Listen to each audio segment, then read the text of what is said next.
Hi everyone, in this video we are going to talk about the Saussurean model of the sign. It is said that Saussure's model of the sign is in the dyadic tradition.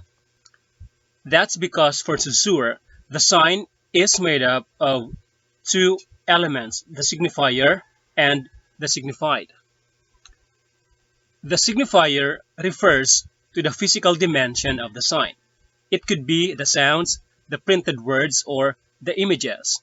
On the other hand, the signified refers to the conceptual dimension of the sign. It could be the concepts or the ideas expressed by the signifier. In the figure below, you can see the word tree. Above the word tree is an image of the word tree. The word tree is the signifier. On the other hand, the image above is the concept or the idea and is therefore the signified. Thus, others call this the dual structure of the sign. So according to Saussure, a sign must have both signifier and a signified. One cannot have a totally meaningless signifier or a completely formless signified. Saussure stressed that sound and thought, or the signifier and the signified, were as inseparable as the two sides of a piece of paper. Or if you look at this figure, the signifier and the signified are like two sides of a coin. They must always go hand in hand. We will now proceed to the relationship between the signifier and the signified. The horizontal line dividing the signifier and the signified in this figure is called the bar. Originally, Saussure pictured it as a broken line. The two arrows on the sides going to opposite directions represent the relationship between the signifier and the signified.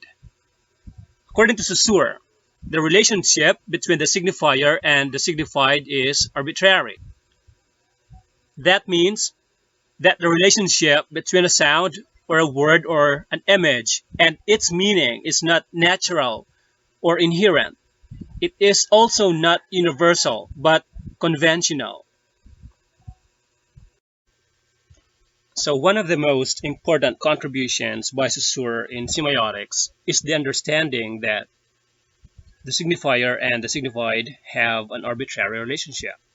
Saussurean semioticians emphasize that there is no necessary or intrinsic or inevitable relationship between the signifier and the signified.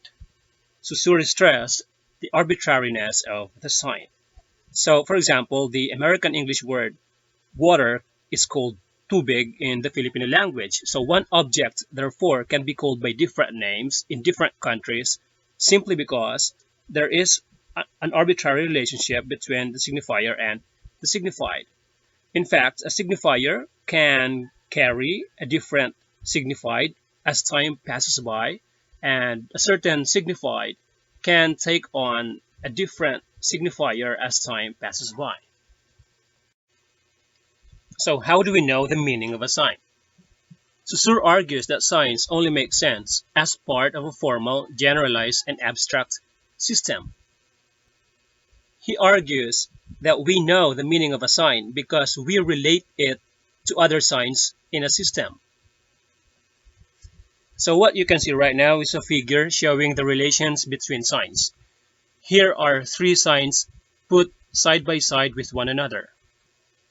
According to Saussure, we know the meaning of a particular sign by knowing what it is not.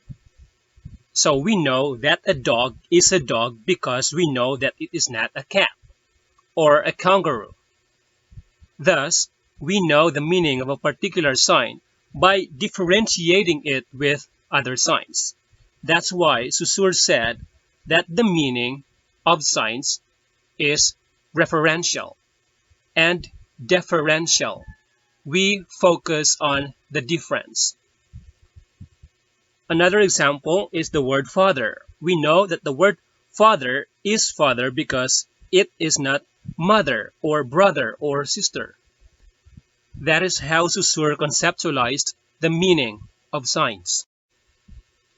In this video about Saussurean semiology, We covered the dual or dyadic structure of the Saussurean sign, the definition of the signifier and the signified, the arbitrary relationship between the signifier and the signified, the referential conceptualization of meaning in Saussurean semiology, and the differential relationship among Saussurean signs.